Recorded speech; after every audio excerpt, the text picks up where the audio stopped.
పరిస్థితికి వచ్చిందంటే న్యాయ వ్యవస్థకి ప్రభుత్వానికి మధ్య విభేదాలు తెచ్చే ప్రయత్నం దాన్ని ఒప్పుకోవట్లేదు బీజేపీ.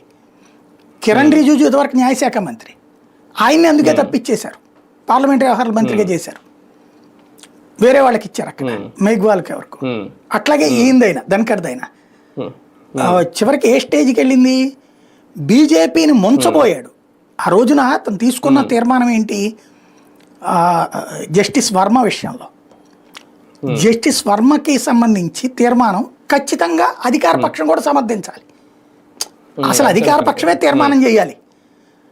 ప్రతిపక్షపు తీర్మానాన్ని తీసుకుంటే అధికార పక్షం తప్పనిసరిగా ఆమోదించాలి కదా.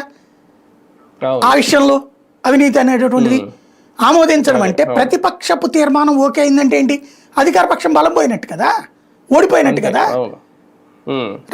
ఒకప్పుడు వాజ్పేయి టైంలో అట్లా జరిగింది. వాస్తవంగా లోక్సభలో కనుక అట్లా పోతే గవర్నమెంట్ దిగిపోవాలి. రాజ్యసభ కాబట్టి దిగలేదు కానీ పరువు పోయింది ప్రభుత్వానికి. అలాంటి బీజేపీ పరువు తీసే పని చేశాడు ఆయన తన వ్యక్తిగత స్వార్థం కోసం. అందుకని సాయంత్రానికి దించేశారు ఆయన్ని.